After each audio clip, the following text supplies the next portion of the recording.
Hi guys, this video is going to be a little bit of advice on how to make intercoolers or heat exchanger cores. Like this one's going to be a water heat exchanger for a turbocharged system.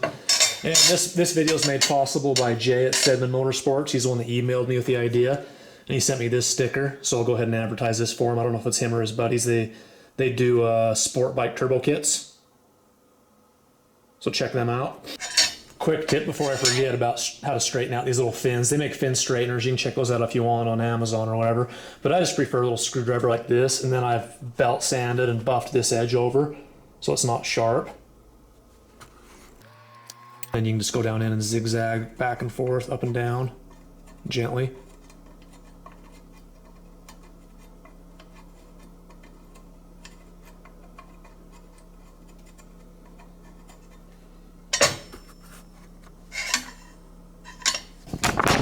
Okay, so the first email he sent was titled, "Need some advice." And then he said, "I've been making the heat exchangers out of radiator cores for a few years now, and they have like aluminum coating on them.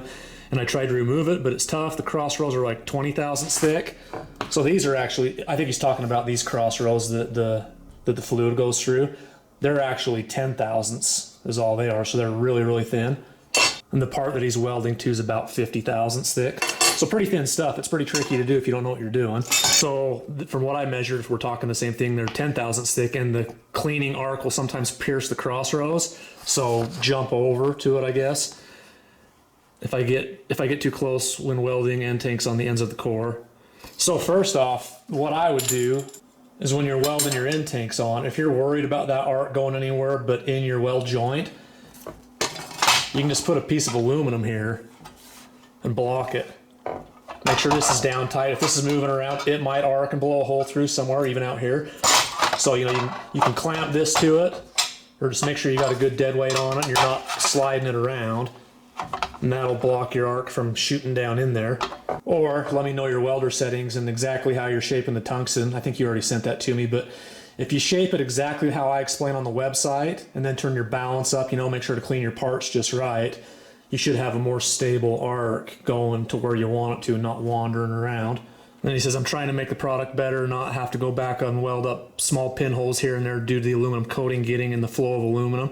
Any idea how to tackle something like this?" He says, "I watch your videos and your welds are flat and I can't get the bead to lay down on these end tanks. Any suggestions?" So here's a picture of his welds on my laptop. And that's actually not too shabby for this thin a material and dealing with a used aluminum part and all these gaps that you're having to go around. Here's a better shot. That's pretty clean work, really, for what he's doing. And here's the intake box that goes to the throttle bodies with the water intercooler in there. Pretty cool. A few more interesting pictures worth looking at. And these sport bike radiators are curved. I think almost all of them are. At least the ones I had CBRs. I think they were curved like this. So some of this advice I'm going to give may not apply to him because I think he wants this as tight as possible up against the radiator. But if possible, I would take a different approach to the end tank size and the way these were cut, if possible. But I understand, if you're doing it like this, you're probably doing it for a reason. You want it up tight and as flush as you possibly can. So this is how these heat exchangers start out their life. They're a plastic crimped end tank. And this is very similar to some parts that I started, 15, 20 years ago when I started my business. 7.3 Power Strokes, the Ford Power Strokes, they had a problem with these swelling and blowing an O-ring. So the intercooler cores were scrap, and I got them for free, or very little. I paid a service writer, kind of a shady deal, but he sourced them, and I bought them from him for cheap to make for Mustang intercoolers. Anyways, so what I would do is I would get behind here with a screwdriver, and I would pry these up vertical, and then grab them with pliers and straighten them out, and then pull the plastic tanks out, not cut them off like this. And then I would go in with this exact pair of Wish shears and snip those nubs off flush. Just come in like that and snip them straight so there's no gaps. And that way you're not saw cutting them, so you're not worried about getting contaminants in the core. And then you're not worried about, having to clean up these little burred edges from the saw. Like, see there's these little rough spots that aren't perfectly cleaned off. And if you file those off and clean them better, that'll be less chances of pinholes and little leaks you got to chase around. So, just like any aluminum, nice, clean, tight fit. I mentioned in one of his emails how he liked how my my welds looked like they laid flatter, but I'd be scared to put flat welds on something this thin too, you know. If you put the heat in to get it to sink in, you're getting really close to these 10,000 thick tubes, and then if you blow one of those out, it can be a nightmare to try to get in there and try to plug that back up. So I'm gonna draw this out.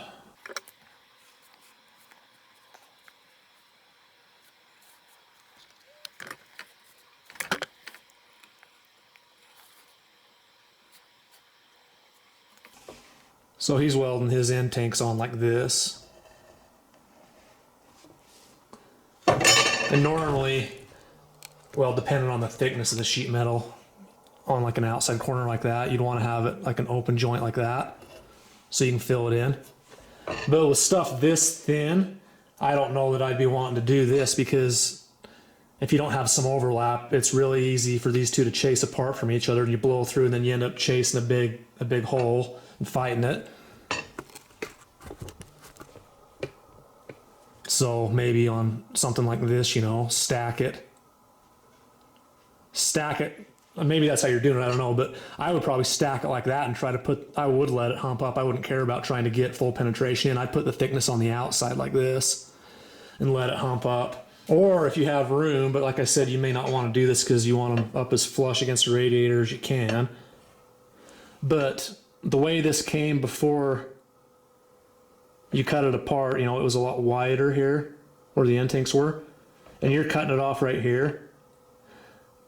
I would consider letting it go way out, you know, and then those ears were up here, so trim those ears off, snip them off, and then use some wider end tanks and set them in like this. And then tap, you know, that metal's soft on these heat exchangers. You can tap this in lightly with a hammer so it flushes up so there's no gap. And then think about maybe just trying to put a little lap weld right here instead. That's how I did the turbocharged like Fox body 5.0 Mustangs from the early 90s when I was using those power stroke cores. A lot less stressful. You're further away from the tubes and you're not worried about burning back in up here. It might be trivial too, but you get a little bit more water carrying capacity. But that really doesn't matter. You can carry more water anywhere else. Use a thicker hose or a thicker line, whatever. Okay, moving on. And then you're welding these little squares on the ends.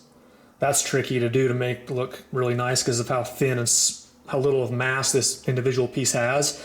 You know, I saw in one of your pictures it liquefied and burned away pretty bad and you had to chase it. I wouldn't enjoy trying to do these either. What I would do on the end tanks is notch that out.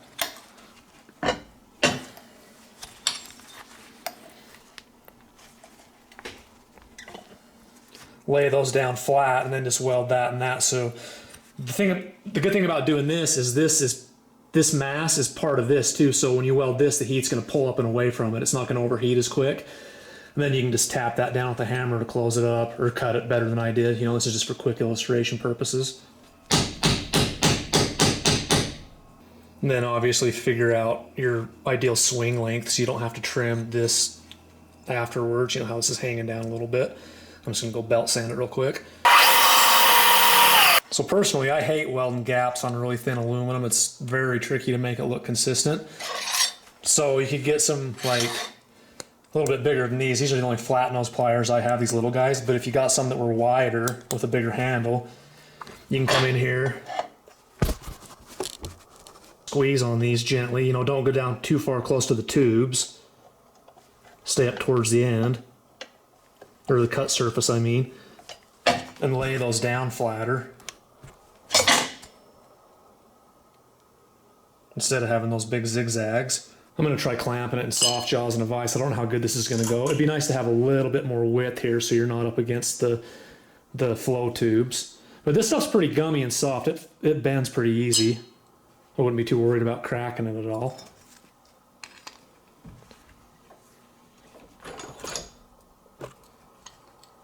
I'm going to put it in there flush with the tubes and then just walk it up a little bit.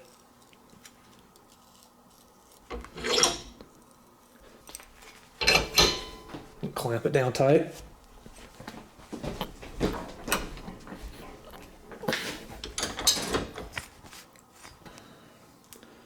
Okay, that worked pretty good to straighten it out versus that other side.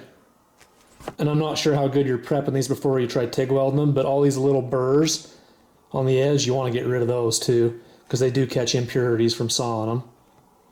You know, if this did have coolant in it, you're risking packing coolant in all those little burrs. So get you a really fine hand file and try to file all those off if you want to be really nitpicky. And then where you're not making a very long run, I'd suggest snipping your filler rod in half. You know, I would use 1/16 on this thin stuff. 16th inch filler rod. You know, if it's a full 3-foot length, it's going to be wobbling when you dab, so nip it off. Okay, let's see if I can back up all these skills I'm talking about in advice.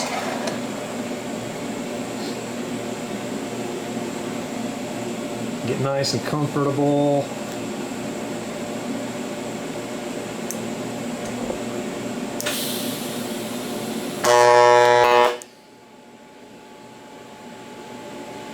Hope that helps. Thanks for watching. You can see the part warped very little. And there aren't any signs of pinholes. Oh wait, hold on. And there aren't any signs of pinholes that I can see. Okay, joking aside, with the way you had that fit up, I don't think I could have done much better, if any, than you did. This was my first shot at it. And you can see, like, my welds are a little bit shinier, but still, like, I'm going to be completely honest with you guys. I got a little pinhole right there. You see that one? And that's where the raised bump was. Even when I did flatten it out in the vise, there's still a little bit of a gap, and I didn't see that, so I would have had to go back and hit that. Like I said before, you know, put a sheet of aluminum down so you're not worried about blowing through the thin tubes, but I don't know, maybe a little bit better than yours aesthetically, but you were chasing those big gaps. I can tell that you didn't flatten it out like I did, so I say really good job on that with what you were working with. Quick recap, put a plate down so you're not scared about blowing through. Maybe think about doing a lap weld instead of an outside corner joint. And for all you guys watching, I'd recommend tacking everything together first, you know, all the thin corners where you would be worried about blowing out when you get to the end. Because if you have a tack weld there, first off, it's cold, so the tack weld's easier to tack there. And then you have more mass there you can run your weld into to not have it blow out. Hopefully that makes sense. And whatever amperage controller you're using, you don't want to turn it on and then pussyfoot around with really low amperage. You're not going to get a stable arc. It's going to flutter around, shake around.